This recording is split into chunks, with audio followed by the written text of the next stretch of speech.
Vamos a iniciar la clase de hoy dando un concepto muy importante que vamos a utilizar en todo el curso. Primero vamos a dar una definición. Entonces, definición. Definición. Y la definición es sobre axiomáticamente, axiomáticamente,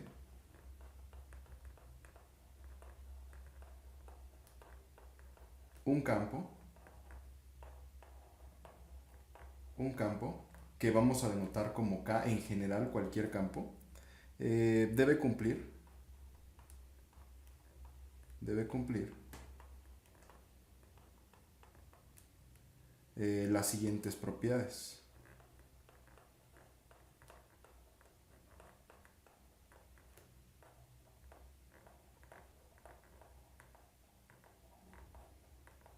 Debe cumplir las siguientes propiedades. Ok, vamos a tener propiedades y de hecho vamos a definir a un campo. La notación usual es poner un campo definido con una operación suma y una operación producto. Ok, entonces vamos a definir esta estructura algebraica de la siguiente manera. Bueno, vamos a definir la suma, la suma. En particular, la suma dentro del campo debe tener lo siguiente. Para todo A y B elementos del campo, se tiene que A más B es igual a B más A. Es decir, conmuta.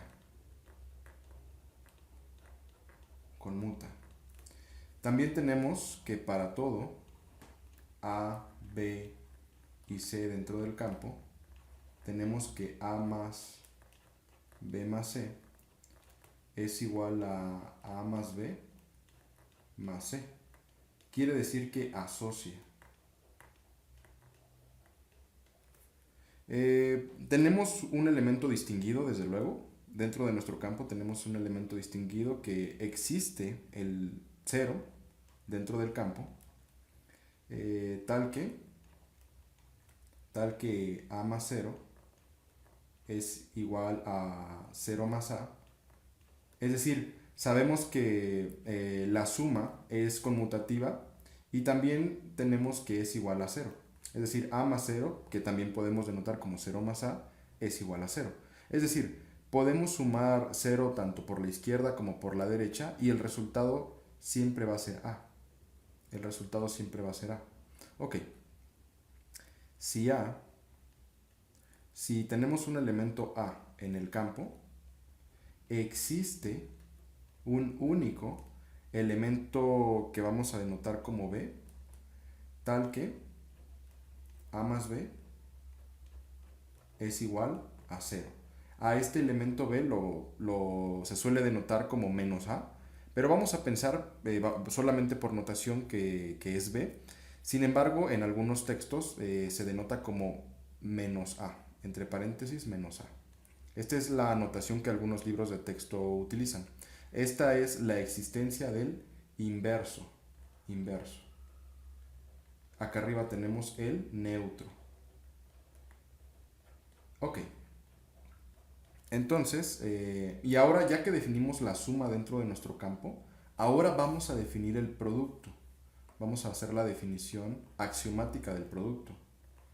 ¿Qué significa que dentro de nuestro campo tengamos un producto? Bueno, vamos a poner que para todo A, B elementos de nuestro campo, A por B es igual a B por A. Es decir, nuestro producto es conmutativo, conmuta. También tenemos que para todo A, B y C, cualesquiera tres elementos en el campo, tenemos que A por B por C, entre paréntesis, es igual a A por B por C. Es decir, podemos asociar. Asocia. Bueno, tenemos un elemento distinguido también dentro del producto. Entonces, existe el 1. La existencia del 1 no es único, no hay unicidad. En este 1 no hay unicidad, porque este 1 puede tener diferentes estructuras. siempre va a valer 1, pero puede tener diferente notación al ser el cociente de un número entre sí mismo.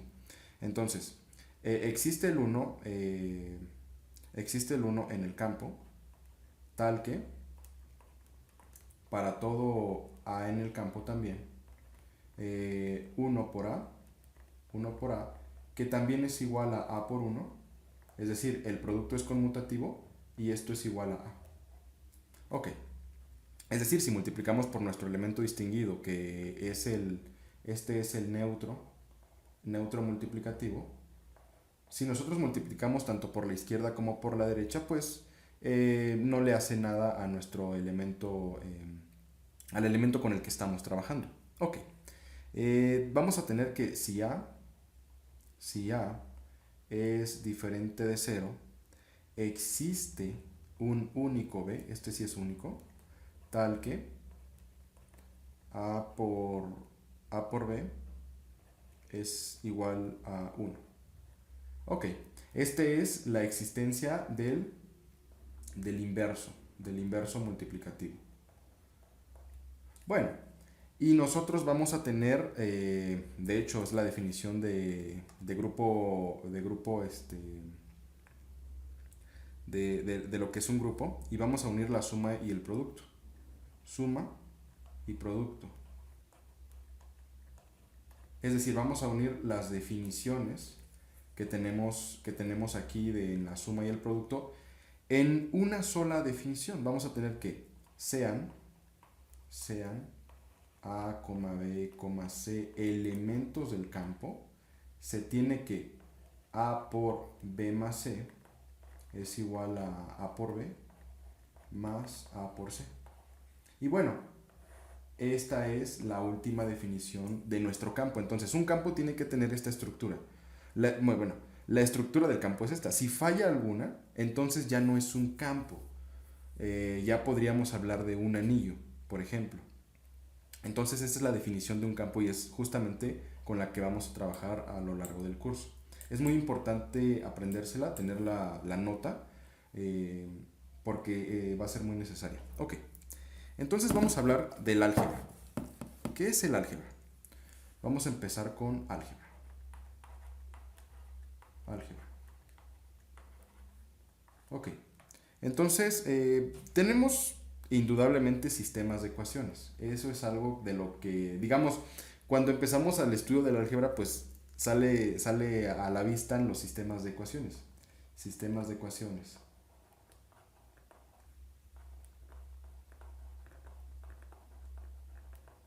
Y bueno, pues vamos a tener diferentes sistemas de ecuaciones y vamos a tener sistemas de ecuaciones en R2, en R3 y en general en R a la n. Bueno, pues en R2 tenemos el plano usual con coordenadas x, y. Y bueno, aquí en este plano nosotros podemos definir una coordenada, una recta, un segmento de recta, un vector incluso. En R3 pues podemos utilizar R2 y bueno, solamente le estamos agregando una tercera coordenada, que de hecho podríamos distinguirla como la profundidad. Es decir, tenemos una tercera coordenada que funciona como la profundidad, digamos. Y en Rn, pues bueno, a partir de R4 en adelante, pues ya es imposible hacer un dibujo. Pero digamos, estas son las estructuras básicas con las que vamos a trabajar. Entonces, vamos a ver lo siguiente. Vamos a ver que en R2, nosotros vamos a tener elementos del tipo x, y. Es decir, pares ordenados. Pares ordenados que pertenecen a R2. Y estos son puntos en el plano. Son puntos en el plano. En el plano. Y bueno, en R3, ¿qué vamos a tener? En R3 a R3 le pertenecen las coordenadas x, y z, que también se definen como puntos. Como puntos. Y bueno, podríamos considerar que también son puntos en el espacio y podríamos definir en el espacio también pues planos o rectas o segmentos de rectas. Bueno,